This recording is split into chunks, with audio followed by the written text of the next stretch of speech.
കായിക ലോകത്തെ നിരവധി തിരിച്ചുവരവുകൾക്ക് ലോകം സാക്ഷിയായിട്ടുണ്ട്.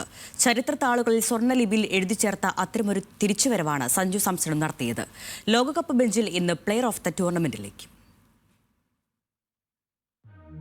ഒരു കാര്യം നേടണമെന്ന് നിങ്ങൾ തീവ്രമായി ആഗ്രഹിച്ചാൽ നിങ്ങളത് നേടുവാൻ പ്രപഞ്ചം മുഴുവൻ നിങ്ങൾക്കായി കരുക്കൾ നീക്കും. പൗലോ കൊയ്ലോയുടെ വാക്കുകൾ അനർത്ഥമാക്കുകയാണ് സഞ്ജു സാംസൺ.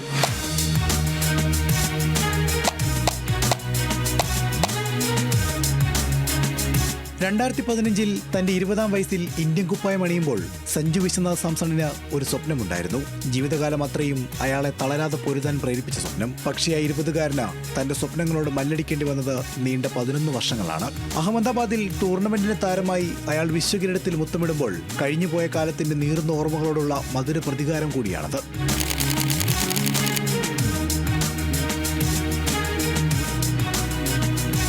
2024 ഇന്ത്യ ലോക കിരീടം ചൂടുമ്പോൾ ടീമിനൊപ്പം ഉണ്ടായിരുന്നിട്ടും ബെഞ്ചിലായിരുന്നു സഞ്ജുവിന്റെ സ്ഥാനം. നിരാശപ്പെടാതെയുള്ള പോരാട്ടം അയാളെ 2026 ലോകകപ്പ് ടീമിലെ പ്രധാന വിക്കറ്റ് കീപ്പറാക്കി. എന്നാൽ ന്യൂസിലൻഡ് പരമ്പരയിൽ സ്വപ്നം വീണുടഞ്ഞു. ലോകകപ്പിലെ സ്ഥാനം വീണ്ടും ബെഞ്ചിലായി. ഇനിയൊരു മടങ്ങിവരവില്ലെന്ന വിരോധികൾ വിധിയെഴുതി. പക്ഷെ കാലം കാത്തുവെച്ചത് മറ്റു ചിലതായിരുന്നു.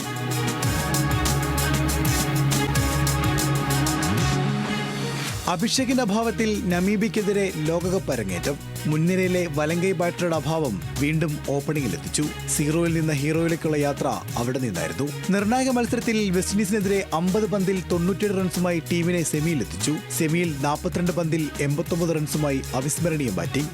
സ്ഥിരതയിലെന്ന് പറഞ്ഞവർക്ക് മുന്നിൽ ഫൈനലിൽ അടിച്ചെടുത്തത് 46 പന്തിൽ 89 റൺസ്. കേവലം 5 മത്സരങ്ങളിൽ നിന്നായി സഞ്ജുവിന്റെ ബാറ്റിൽ നിന്ന് പിറന്നത് 321 റൺസ്. 2020 ലോകകപ്പ് ഫൈനലിൽ ഇന്ത്യൻ താരത്തിന്റെ ഉയർന്ന സ്കോർ. ലോകകപ്പിലെ സിംഗിൾ എഡിഷനിൽ ഏറ്റവും അധികം 6 നേടുന്ന താരം. അങ്ങനെ റെക്കോർഡുകൾ പലതും പഴങ്കഥയായി. പഴി പറഞ്ഞവർക്ക് മുന്നിൽ വിശ്വകിരീടവുമായുള്ള സഞ്ജുവിന്റെ മറുപടി ചരിത്ര താളുകളിൽ ഏറ്റവും മികച്ച തിരിച്ചുവരവായി രേഖപ്പെടുത്തുമെന്ന് തീർച്ച. Sports desk, news Malayalam.